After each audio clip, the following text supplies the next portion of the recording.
The GoSCAN, again, it's our structured light scanner. This is what I used if I needed to be very portable and I needed to gather large areas. It's not going to be as volumetrically accurate as a handy scan, but for reverse engineering, we're generally not needing to keep that sort of tolerance. So I liked this one because you can see there, this is one of my first projects I did with it, was a full airplane cockpit. So very cool. We could target up limited stuff because I do need, I need some targets on some of the featureless areas. But there's a lot of stuff going on in there. So you can see the image. You see there's no targets that I have in that image. I probably should have a more expanded one, but that's actually after I took the data.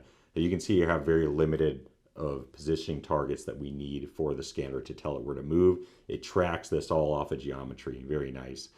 I've got FIU's mascot Rory down there, so that's that showcases we've got a full color option for the scanner, so we can turn the color on if we need to capture full color.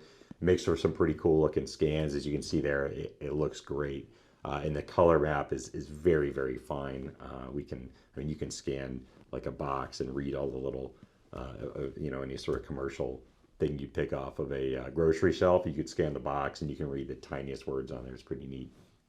So this is our fastest 3D scanner on the smaller volume side.